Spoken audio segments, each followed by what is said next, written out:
The gentleman from Henrico, Mr. O'Bannon. Thank you, Mr. Speaker. I rise for a point of personal privilege. Gentleman has the floor. Thank you, Mr. Speaker. Mr. Speaker, yesterday your House Appropriations Committee heard testimony from Health and Human Services Secretary Bill Hazel and from representatives from UVA and the VCU hospitals on Medicaid expansion. It was a very interesting presentation, Mr. Speaker.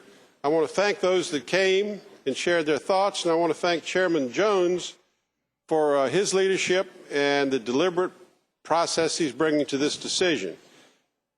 Mr. Speaker, I came away from that meeting yesterday with at least two important points. First, we got a detailed review of the administration's newest projections on the expected savings from Medicaid expansion. The administration now projects, as you know, that expansion could save Virginia $1 billion between now and 2022. But in a roundabout way, these new projections make the case for no action on Medicaid expansion at this time. Last year, Secretary Hazel projected Medicaid expansion would cost $137 million. The year before that, he said it would cost $2.1 billion between now and 2022. In 3 years, those projections have changed by $3 billion. And what that tells me is that we really don't know what Medicaid expansion will cost. If the projection is already changed by $3 billion, what's stopping it from changing by another $3 billion? The reason we're here today is that the Supreme Court ruled that expanding Medicaid is a hugely important financial decision for all of these states.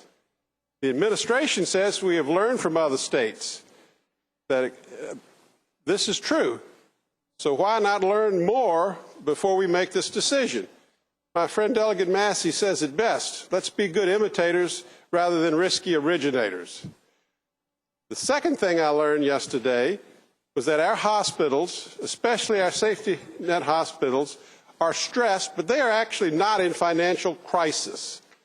According to what we heard yesterday, VCU had a $171 million operating margin last year. They project $102 million this year. UVA had a $79 million margin. And the quote from Dr. Shannon yesterday was, while the threat is real and imminent, it's not immediate. There is time to consider other options. I also had the opportunity to do a little research on our hospitals. Foundations filed 990 forms for their assets. Centra Health in 2011, $56 million. Bon Secours, $25 million. Inova, $1.1 billion in their foundation in 2011. Now, let me be clear. None of this suggests that our hospitals are not key to our communities, but we have to make good, hard decisions down here. The potential for Medicaid cuts down the roads is real, but it is not an emergency or a crisis.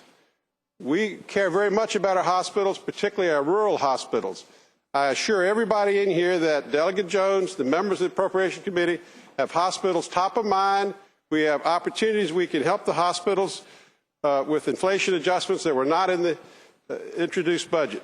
So the bottom line here, Mr. Speaker, is that we need to let the murk continue. We need to conduct that top-to-bottom audit that's been proposed and think very carefully about the long-term costs associated with Medicaid expansion. I don't think it's time to do it now, and I don't think it'll happen this year. Thank you, Mr. Speaker.